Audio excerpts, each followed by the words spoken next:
Good evening, everybody. Welcome and thank you for joining us tonight. I'm Gary Gray, Director of Athletics at East Stroudsburg University. It's my pleasure to welcome you to this evening's webinar entitled Diversity, Equity, and Inclusion in College Athletics, a Call to Action. Tonight's program is the 7th in a 12-part series that East Stroudsburg University Athletics will host between March 2021 and February 2022, with one speaker or set of speakers per month addressing the same topic, each in their own unique and personal way. We know we need to continue to make progress on diversity, equity, and inclusion in college athletics, and we look forward to hearing and discussing the ideas shared by each of our presenters across the months. I also want to remind you that each speaker's presentation is archived on our ESU Athletics website, so you can go back and watch anytime you wish or even share previous programs with friends. East Stroudsburg University is a diverse university where diversity, equity, and inclusion are sincerely valued. However, we all recognize much more can be done, not only locally, but also within our state, within our country, and even globally to improve our society in so many ways. We know we can do better, and we sincerely want to do better. To cause change, action must occur. To cause action, discussions must occur, ideas must be shared, and commitments to change must be made. It is with this idea in mind that we have created this speaker series. During this evening's presentation, you are invited to send in questions or comments by way of the chat function at the bottom of your screen. Those will go directly to Mr. Noah Strone, Coordinator of Athletics Operation at East Stroudsburg University. When our speaker has concluded her remarks, Noah will serve as our moderator by sharing those questions and thoughts you send in with our speaker for her comments or responses. Your questions will be anonymous, so please ask whatever you wish. It's now my pleasure to introduce Dr. Nancy Jo Greenewalt, Associate Athletic Director for Student Athlete Success, Senior Woman Administrator, and Professor, who will introduce tonight's very special guest speaker, Dr. Greenewalt. Thank you, Dr. Gray. It's a true honor for me to introduce tonight's speaker, Courtney Lovely Evans. She's currently the athletic director at Palm Beach Atlantic University, which is located in West Palm Beach, Florida. Courtney brought a wealth of experience to Palm Beach Atlantic when she was hired, and it was based on her experiences at the NCAA national office and some even that preceded it. But while at the national office, she worked in academic and membership affairs. She served as the SAC liaison, and she served on the D2 membership and legislative committees. In addition, she was heavily involved in student athlete leadership and career development forums. In her current role, she continues to be actively involved in NCAA governance by serving as vice chair of the NCAA Division II Management Council, along with being a member of the NCAA Division II Championships Committee and chair of the Division II Convention Planning Committee.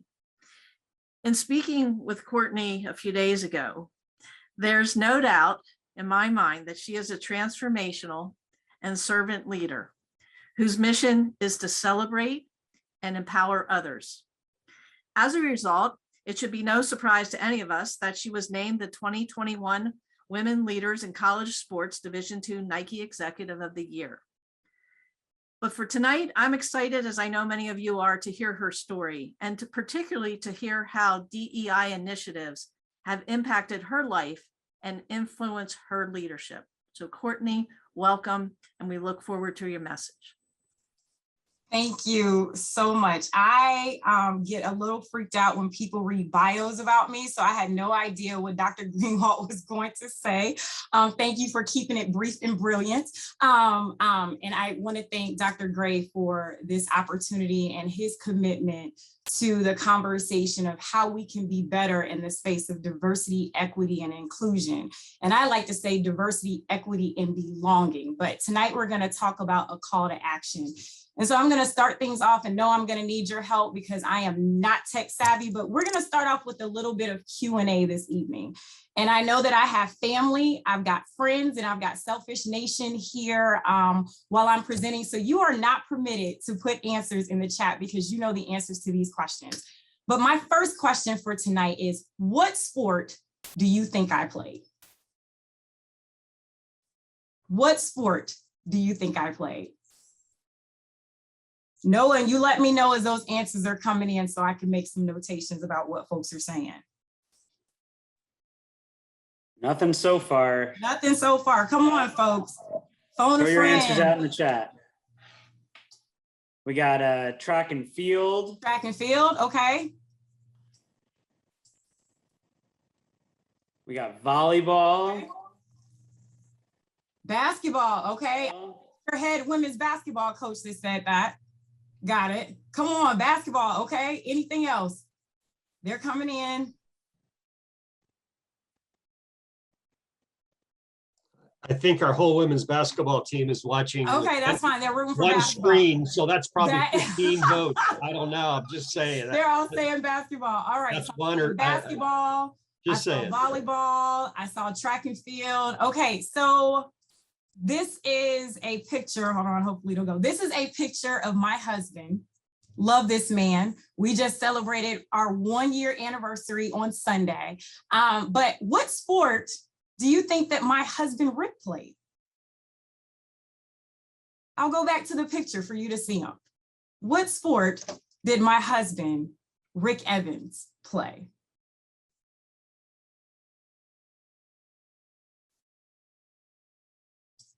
Am I seeing that right, somebody? Okay, football, basketball, track, knee tape, basketball,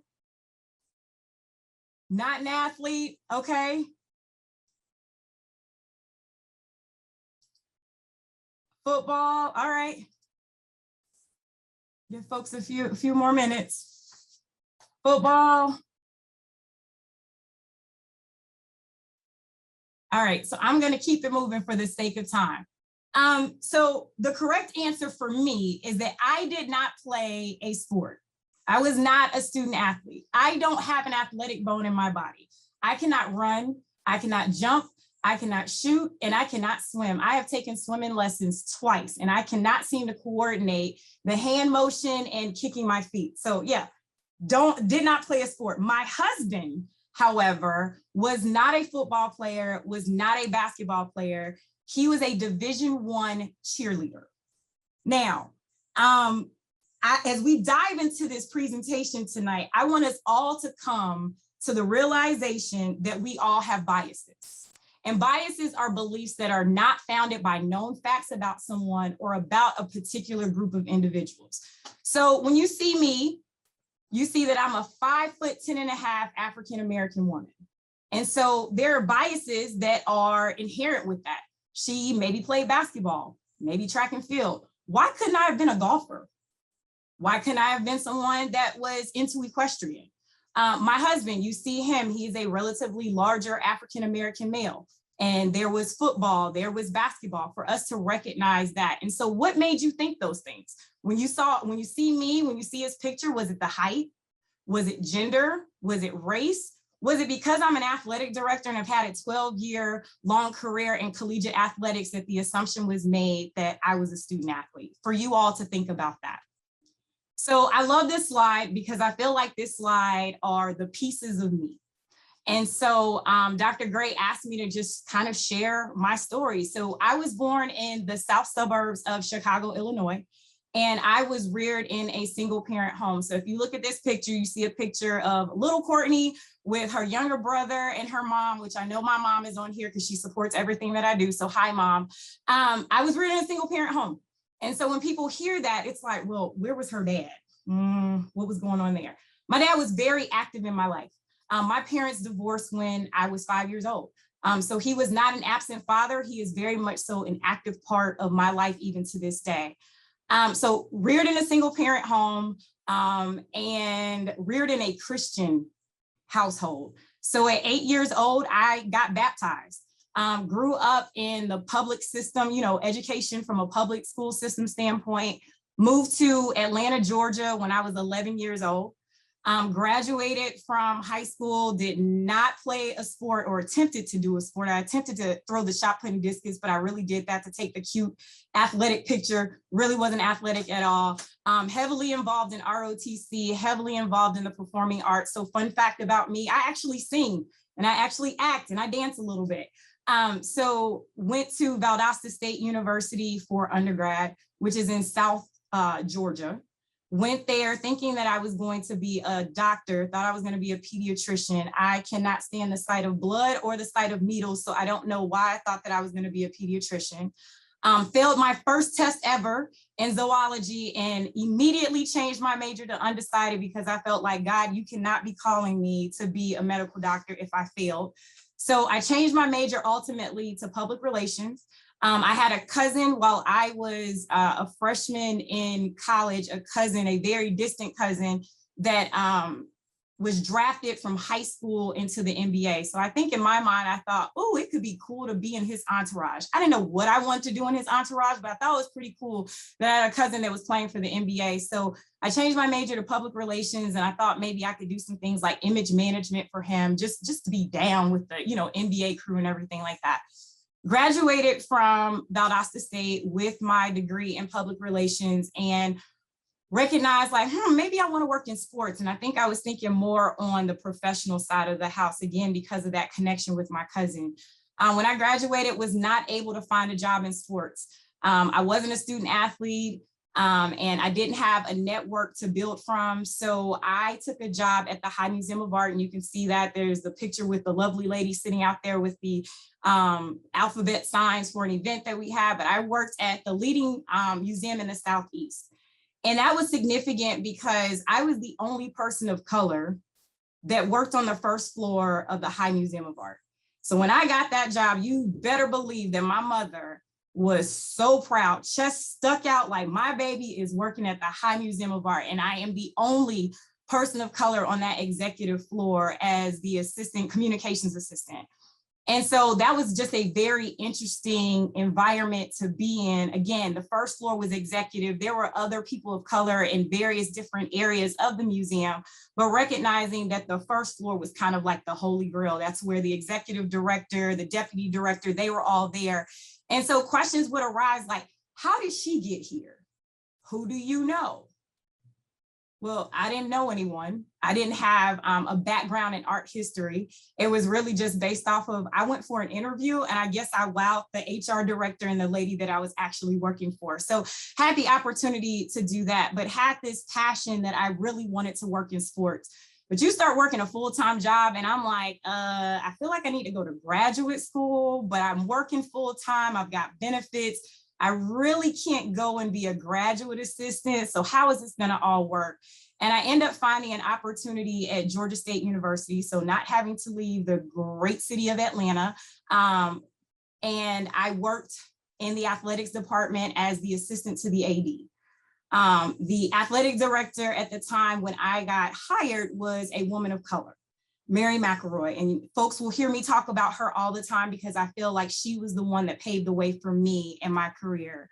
But I was afforded the opportunity to go to grad school for free. So I'm working a full-time job with benefits, and the benefit of that full-time job was for me to go to graduate school, which was great. So from a financial standpoint, an individual whose parents didn't really necessarily save or have a college fund set up for her, went through undergrad with scholarships and things of that nature. So not really coming into heavy debt with my undergraduate education, and then my graduate education being scot-free. So that was a blessing within itself.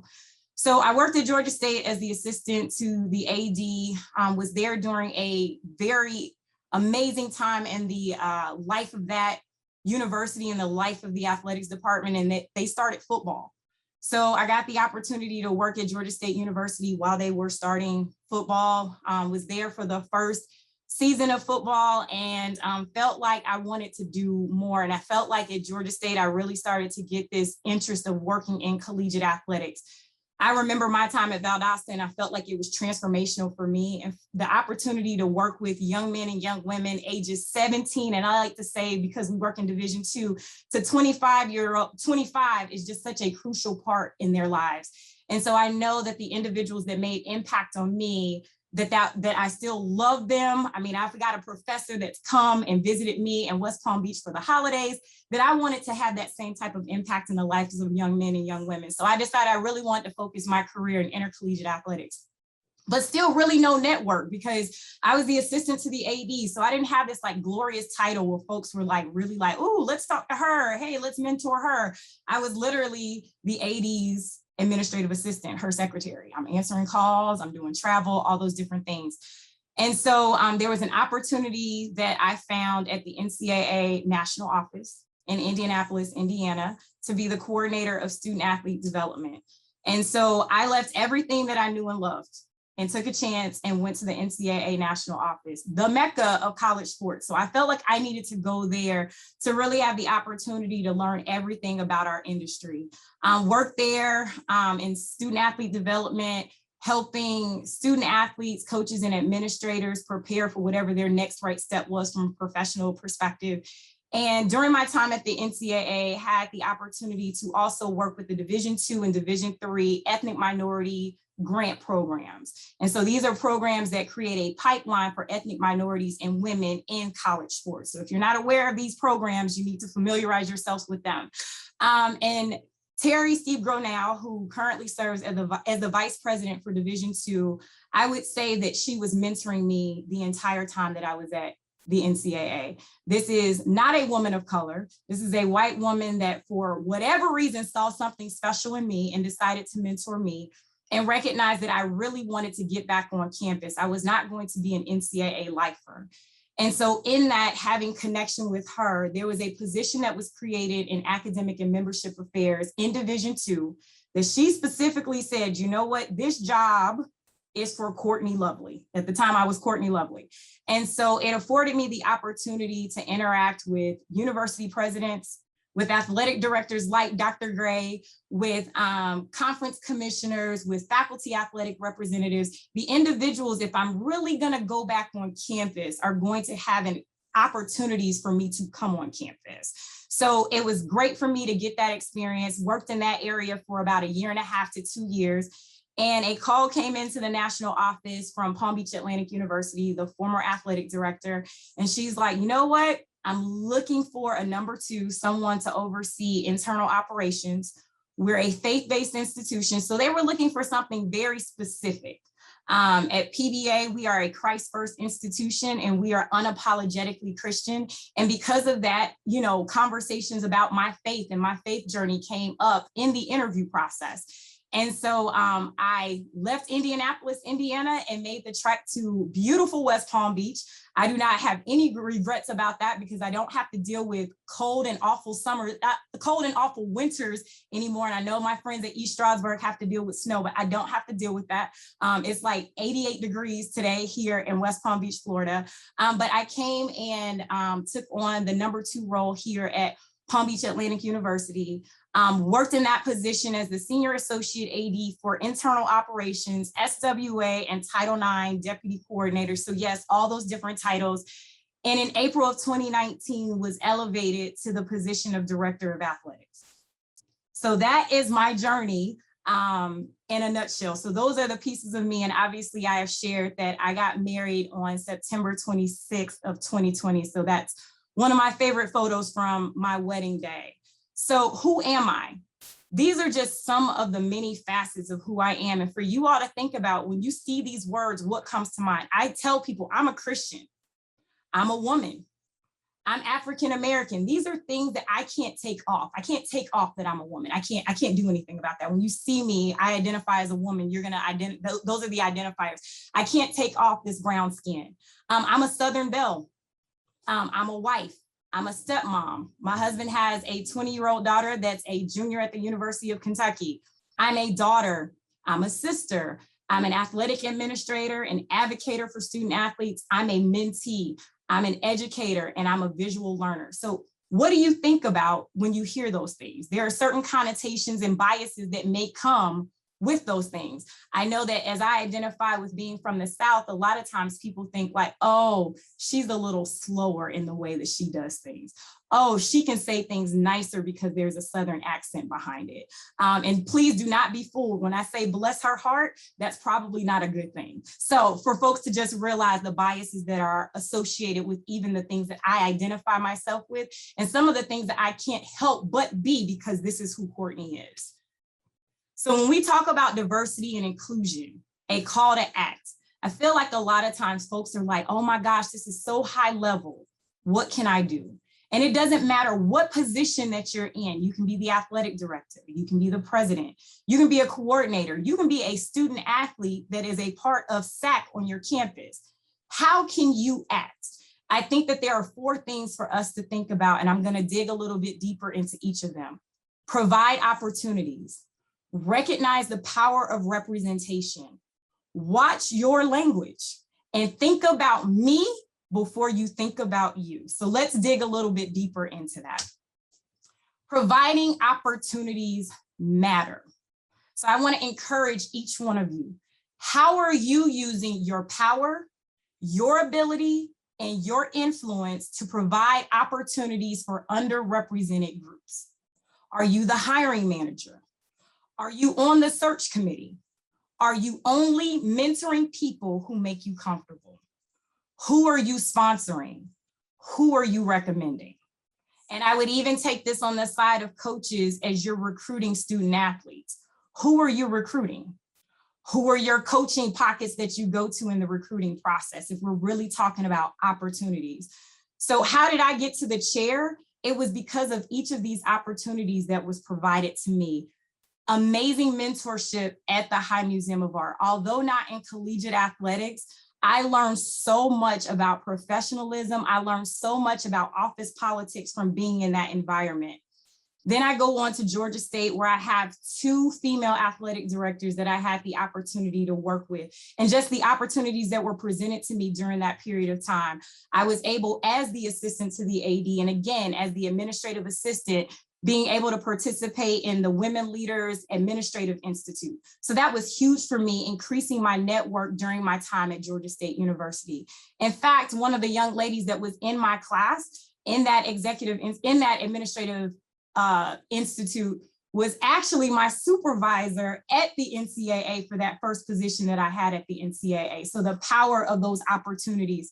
I go to the NCAA national office, connection there, worked first in student athlete development, or leadership development as it's called now, started to increase my network, recognizing, meeting mentors like Clyde Dowdy, who's the athletic director at Bowie State, Jackie McWilliams, who's the commissioner of the CIAA, just those different opportunities. But then having the opportunity to connect with Terry Steve Gronow, who's now the current vice president. She was the director of Division II, but she's the current vice president. With that, being able to take on a position that gave me access to university presidents. That's huge. University presidents are the ones that are hiring senior level administrators. Director of athletics, they are the ones that are hiring senior level personnel within their staff. FARs are able to speak into that. Commissioners are able to speak into those positions. So that was critical for my time at the NCAA to have access and working in AMA. And then to come to Palm Beach Atlantic University, where, my goodness, I am forever grateful to our former president for even allowing me to come to PBA as the #2, as well as our former athletic director, at a critical time in the life of our university as we were building facilities and joining the Sunshine State Conference. So that was really critical of what I was being exposed to in those opportunities at all of these different institutions or organizations that I had the opportunity to work for. Representation matters. Seeing is being. And your current organizational chart speaks volumes, folks. And if you look at Palm Beach Atlantic University, I am so proud to say that we are a diverse and dynamic staff. And it is not that I am trying to meet a quota, or I'm very like, I've got to have this amount of women, I have to have this amount of ethnic minorities. It is just the environment that we have here at Palm Beach Atlantic University that makes it a welcoming environment for us to make sure that we have a diverse and dynamic athletics department. But representation matters. These were the people that I saw in positions of leadership that were mentoring me or that I had the opportunity to work for. So Mary McElroy at Georgia State University, who's currently at the ACC, Cheryl Levick, who came in as the athletic director at Georgia State University, got to see her maneuver and start a football program. Terry Steve Gronow, who's the vice president of Division II, Jackie McWilliams of the CIAA. She was also at the NCAA during my time there. And then Carolyn Stone, who is our former athletic director here at Palm Beach Atlantic University. So seeing that made me realize that I too could be an athletic director. So on April 19th of 2019, I was named athletic director at Palm Beach Atlantic University. But I would have never thought that that opportunity would have been provided to me had I not seen those women paving the way. Language matters. Word choice matters, and it's essential for creating an environment where everyone feels welcomed and included. I show you a picture of our new president, Dr. Deborah Schwinn, who was installed as our president on March 4th of 2020. And I show this picture and talk about language matters because as we were going through the process of looking for a new president, cabinet was not involved in that process. But our former president and several board members, as they would refer to the next president of Palm Beach Atlantic University, they consistently use masculine language. Why is that? And so when I found out in January of 2020 that we were getting a female president, my jaw hit the floor because there was never a moment where I ever thought that we would have a female president, because the reference was when the new president, when he, there was never a thought that it would be a she. So I think that we need to be very mindful in the language that we utilize. Sometimes it is very unconscious what we do when we say, hey guys, I don't identify as a guy, I'm a female. So I try to be very inclusive in my language. Hey everyone, hey y'all. I mean, I guess that works for me because I am from the South, but being mindful that our language matters. And then care matters. Am I just a number or a statistic as you all are trying to make sure that you meet a quota as it relates to diversity, equity, and inclusion?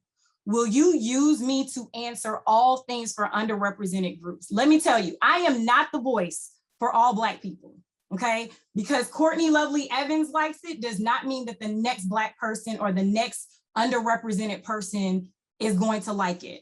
We got into a discussion at one point here at PBA about the use of Black versus African-American. And it's very interesting in the environment here in South Florida because you have Black individuals who are not African-American. They're of the African diaspora, but they're not African-American. So are they offended when you call them African-American? Yes, because that's not who they are. They're Black, or they're Afro-Caribbean or Afro-Latino, whatever those look like. So being mindful that I am not the voice for all Black people. I'll be completely honest with everything that has transpired in the last year. I'm tired. And I'm tired of, being asked to be the expert on all things Black. So for folks to be mindful of that. As you're hiring individuals, as you're recruiting individuals, and I say this all the time, where am I going to church? There are certain places in the country that I'm probably not going to be prone to move to, especially now in this point in my career. I think that I can be a little choosy about where I go, but where am I going to church?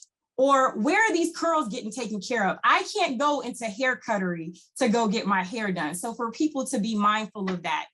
And then for folks to recognize, have you informed me of the cultural norms within your organization, the language, the traditions, any of those things to make sure that I'm successful in the job, if I'm successful as a student athlete, because ultimately we want our environments to be diverse, we want them to be inclusive, and we want individuals to belong.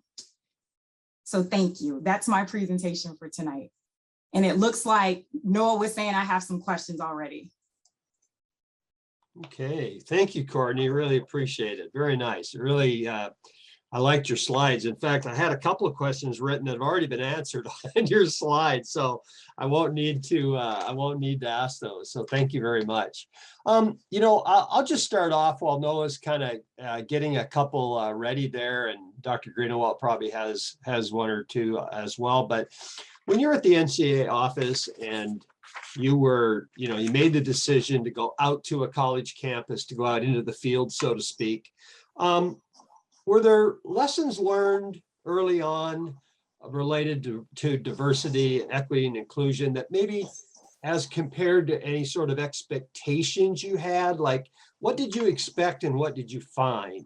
And I know we're only looking at, you know, the one university you went to, obviously, because that was your experience. You can only go to one at a time, obviously. So, but did you have expectations from the national office that, oh, this is what it's probably like out there? And then is that in fact what you found, or did you find something different?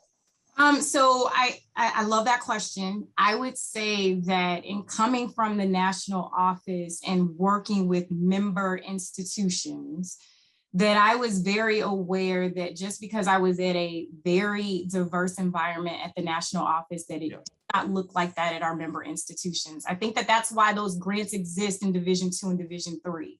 And so as I was working with a lot of those different institutions, I would look at their organizational charts and be amazed by simple things that even like people would give the title of senior woman administrator as if that's an administrative title. That's not a title, it's a designation. So that volumes to me. Or that I saw a staff of all white men and just the SWA was designated to just some random person. You're just sitting there like, okay, that's interesting. Or looking at the student athlete population, those types of things. So I was very aware. I am in a very interesting environment because I'm at a Christian institution.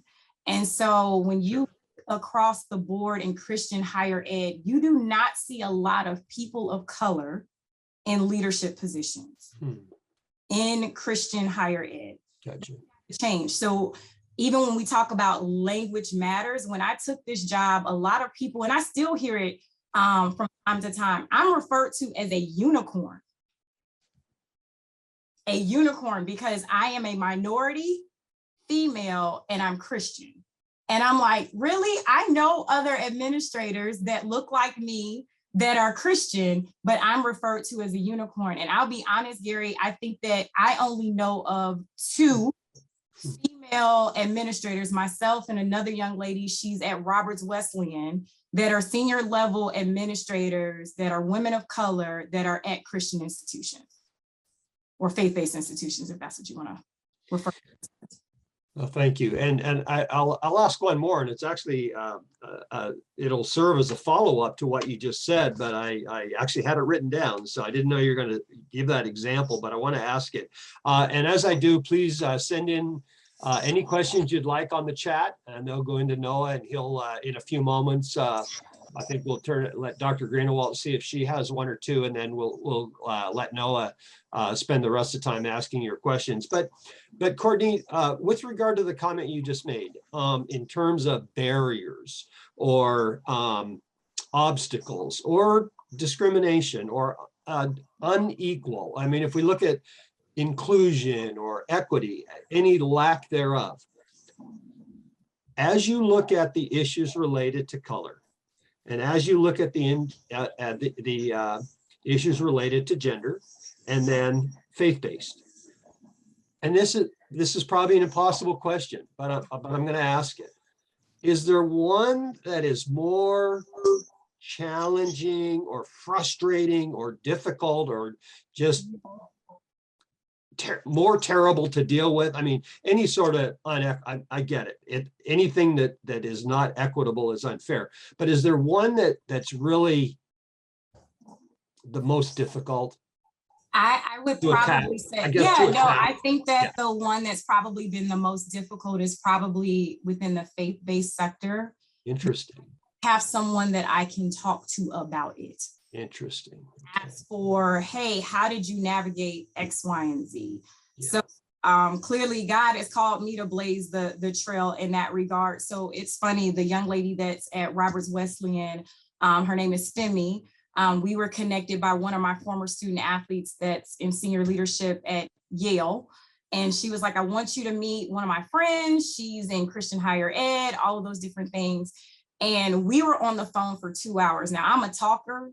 Mm-hmm. I know that, and sometimes folks have to tell me to calm down, but get on the phone with Femi, and she doesn't get a word in edgewise because I am able to like literally tell her everything that she's probably going through at her institution. She tells me at the end of the conversation, I have 2 pages of notes. thank you. Like she didn't even have to ask a question because I knew everything that she was struggling with. And so she and I feel like we have our own little separate sisterhood of the two brown girls that work in Christian higher ed. And so this summer, she was part of a program where she was like, oh my gosh, Courtney, it's not athletics, but I met someone that's in Christian higher ed on the other side of campus, within administration. And it's not like the diversity officer is actually someone with a different title. And so we're all trying to make the connection there. Like, what are the struggles of minority women in this environment? So I'm really excited about that. But that's probably been the I have no one that I can talk to. I can call a Mary McElroy. I can call a Jackie McWilliams. I can call a Clyde Dowdy about being a person of color within intercollegiate athletics with higher education. But I can't call someone in this very niche environment of a faith-based institution. Okay, thank you. Dr. Greenwald, do you have something you'd like to ask? And then we'll go to Noah after you. You're on mute there, Joe, still. I'm muted, sorry. There you go. I'm curious, based on what advice you might have for women who want to enter the sport industry, which continues to be a very male-dominated profession. And what advice would you have in terms of, how they might approach developing the support system and networking? I know you talked about your journey, but what would be some of the advice that you would have for young women that are, aspiring to enter this world? So I think that folks have to get a little uncomfortable. You're not going to necessarily look for mentors in this networking group of people that look like you. That's probably been the best thing that has happened in my career. I told someone that I think that the trajectory of my career changed when I went through the NCAA's, it's a Division II program for aspiring athletic directors. And I was paired with a white male sitting AD as my mentor. And so I can pretty much talk to anyone. I think that I've talked to folks along the way and had professional friendships with individuals. I could call a Dr. Gray whenever, but actually being mentored by a white male, I don't think that had ever been anything that crossed my mind. I was very comfortable with women of any ethnicity, very comfortable with Black men, and never thought of the importance of a white male speaking into me professionally. And this program paired me up with Eric Sho, who is the athletic director at Winona State University. The best relationship of my professional career, because it goes back to someone using their power, their ability, and their influence to help someone in an underrepresented group. This man has poured so much into me, both professionally and personally. I consider him family, but I know that he advocated for me to be on D2 Management Council. So it's great, the governance structure within Division II, that we're able to self-nominate, but we get in a room and we start talking about those slates. And it's my understanding that Eric Sho used his power, his ability, and his influence to ensure that Courtney Lovely Evans was on D2 Management Council. So that's what I would say there, the power of those types of relationships. You're going to have to potentially move away from a comfort zone. Again, very close to my mom, and left Atlanta and moved to Indianapolis. That's a far way from Atlanta, Georgia, and then left Atlanta, Georgia and moved to West Palm Beach. And it's funny because Indianapolis is actually closer to Atlanta than West Palm Beach. So you may have to be uncomfortable in that space of moving away from your creature comforts. And then you may have to do jobs that are not that glamorous, and you may not get paid for them. And that's okay too. My story worked out that I was able to find opportunity and work a full-time job and get benefits, all those different things, and go to grad school for free. But you may have to work in some environments where you're not excited about those things. But then just seeking out opportunities. If you're at East Stroudsburg, for you to say to Dr. Gray, like, hey, can I just be your student assistant? Hey, can I shout at you, Dr. Greenwald? All of those different things, and recognizing the value of everybody's unique professional journey. Courtney, I can't comment on anything you said about Eric because I might or might not have been in the room. So there's that. And Eric was my first assistant at Montana State Billings back in 1995 or 6. I was his graduate professor at Iowa State University. And I early on in the job in Billings, when Eric we had something to sign, and Eric just said, well, I can just go ahead and sign that for you if you'd like. I did it all the way through graduate school, well, adding and dropping his classes. So anyway, but that's a great example of how we can all help each other. And I think it's so important in terms of having a mentee and being mentored. I think we could all name somebody who had a big part to play in where we are at any given time of our career, and it just continues to evolve and everything. So I really like what you said about a mentor, and I know Eric is a good one. He is, and Dr. Gray, I would even say being honest when you're mentoring individuals. Yeah. I had to realize I'm not the best thing since sliced bread. So for Eric to speak into some areas where I could improve, sure, me in some areas. I may not have wanted to hear them in those moments where he was giving that advice, but I think that's invaluable for, again, someone that had been a sitting AD at multiple institutions, has had the career that he's had, to speak into me and to take the time out of his schedule to work with me. Invaluable. You can't pay for that. You can't. And so that we still have the relationship that I can call him. I can call him right now at 7:45 while I'm on here, and he'll Sure. I mean, it's like one-on-one counseling, Absolutely. I mean, it's, you'd pay a professional a couple $100 an hour for that. So, right.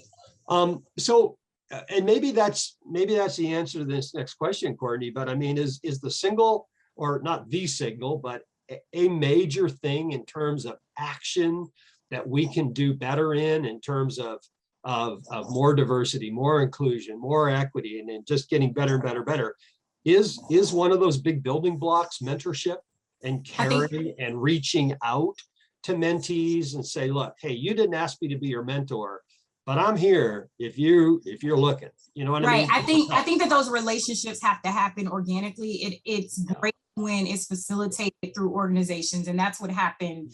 Eric, I don't think that I would have ever been connected with Eric outside of the D2 Mentoring Institute. But I think that in areas where you can, if there's someone in your conference and you're seeing another SWA at another institution, I think you all are in the PSAC, you see an SWA in the PSAC as you all are having AD and SWA meetings, and you're seeing like, oh man, she like says some crazy stuff during meetings. Like she really does not understand the landscape of college athletics. Instead of judging and being like, oh my gosh, when she speaks, I'm like completely tuning her out, that you just say, hey, I would love the opportunity to talk to you and get to know you and know your story, all of those different things, and developing a relationship there and mentoring there. Dr. Gray, I think that you have an assignment to mentor Nancy. She's your SWA. And if her desire is ultimately to be an athletic director, for you all to have very candid conversation of getting her to the next step.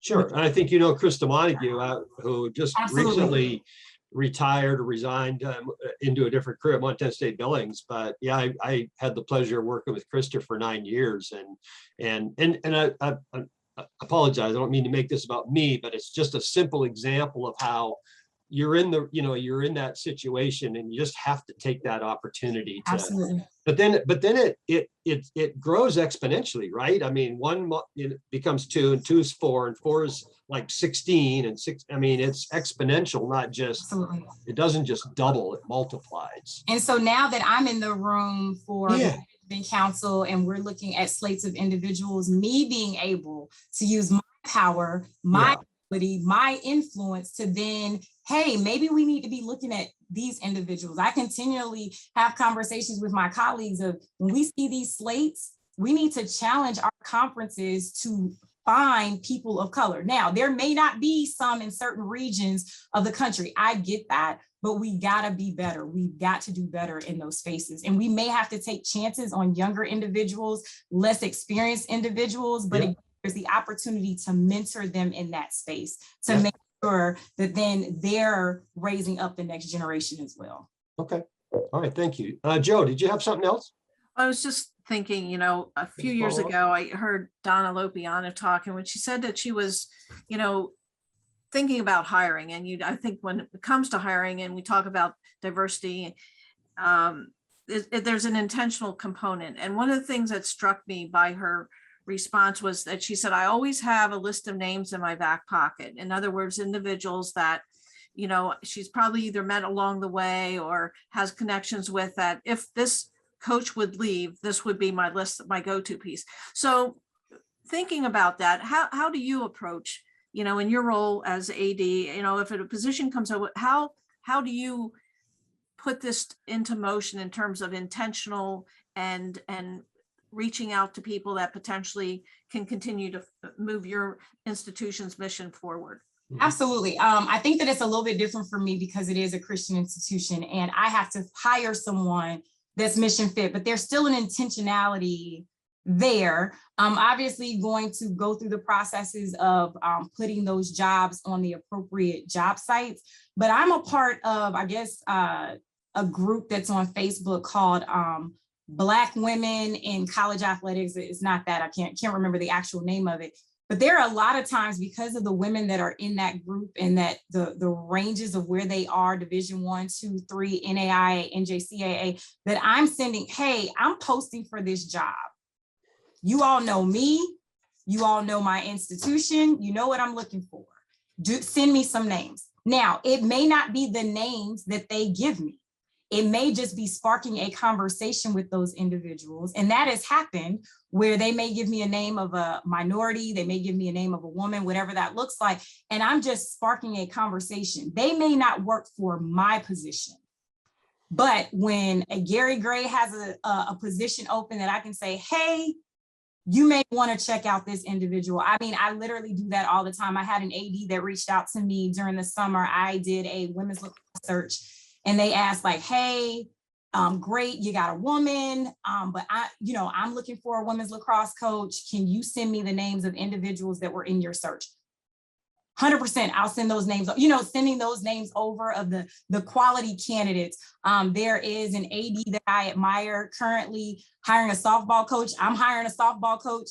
Our search is ongoing. And so there was a young lady, it did not work out for us at PBA. And so very impressed with this young woman throughout the interview process and forwarded that person's name onto this other AD. So I think that those are ways that I go about doing that. So if it doesn't work out for me, it very well may work out for somebody else and keeping the connection going. So they have my cell phone number and I'm just like, hey, let's just stay connected and keep me abreast of what you have going on, within your career. So things that, there are fun facts that you get out of the interview process. Folks that want to move to Florida because they want to get closer to family, or folks that want to, work in the Sunshine State Conference, or someone that wants to move to Illinois, whatever those different things are. I flag those things. I put notes, in my phone about those individuals. And so when I see things open, I'm sending names to people and serving as a resource there. Again, power, ability, and influence. That's how I'm utilizing that. Okay. Noah, let's go over to you and see if you have a question or two there. Absolutely. So I got two questions here, and then I think we're just about out of time, so we'll wrap it up right after that. But so, you've had a very unique, obviously, story that's brought you up and fast tracked, and I think it's really based on what you just said, which is the networking and the communication skills. But for a younger professional who might be looking to get into the business, you talked about even what's still up on the screen, care matters, and getting outside your comfort zone. You have that luxury now to kind of pick and choose where you'd want to go, based on, where you're going to church or where you're going to be able to do X, Y, Z. But for some people, they need to take that leap of faith and go like you did to go to Indianapolis. So what is that advice that you would kind of give to a student athlete, or even somebody that's even not a student, maybe in just sports management, let's say in Dr. Greenwald's class, that gets that opportunity to interview out in the Midwest or wherever? Yeah, I think that you got to weigh out the pros and the cons. And let me be very clear about this move to Indianapolis for me. I remember, and my mom can be a testament to this, I am a city girl through and through. I moved to Indianapolis and I was miserable. Miserable the weather, miserable because I did not think that it was a city. I felt like it was a town. Everything closed at 7. The mall was horrendous in downtown Indianapolis. I was just like, oh my gosh, where is my social life? So you got to be very self-aware of the things that are important to you, because obviously we bring our personal lives to work. And so our success in the workplace is predicated on that. So I don't want anybody to be like, oh, well, I'm a person of color and I'm going to move to, there's just certain places I'm not going to move. And so I hope that I don't offend anybody, but I'm not moving to Idaho. Okay. That's just not going to happen. Maybe when I was younger in my career, I may have considered that, but I think that I would have been miserable in Idaho because I was miserable in Indianapolis. I remember saying to my boss, if my social life does not improve within the next month, I'm moving back to Atlanta. And so I think that you have to weigh out the pros and cons. And so, yes, was my social life an aspect of it that was important, and I was evaluating that. But the return on being at the NCAA national office, that brand, that disc gave me street cred in my career. So I blah, blah, blah, blah, blah. And folks would think that that is like the most profound thing ever. Why? Because that blue disc is on my resume. So that I had to outweigh the pros and cons. And so for me, it was, what am I going to get out of this? And having the NCAA on my resume versus, okay, you don't like that the mall closes at 7. You don't like that, it's not a real city to you, it's a town. You don't like that the winters are completely gray and you can't go outside. So I think that you have to weigh out the pros and cons as it relates to that. And then even looking at the staff and seeing like how progressive have they been? What does their tree look like? So where have people that have worked for these individuals gone on to do? So like if folks have just been stagnant in their careers or you haven't seen them working within the NCAA governance structure, you need to be like, is that really a place that's going to progress me into my career of where I ultimately want to go? That's a fantastic answer. Okay. Thank you, Courtney. So the second question that I had was, there's obviously many more opportunities depending on the division that you might go to, or obviously pro sports, et cetera, to be more diverse, right? It seems to be, the smaller departments, whether it be Division II or Division III, are maybe harder to break into or harder to expand on that diverse background or group. Any advice there in terms of breaking into those, other divisions, or getting an opportunity in Division I to work there as well? Yeah, so I think that your first start is probably going to be in like a graduate assistant role if we're talking to student athletes. But I think, again, Division II and Division III are putting their money where their mouths are.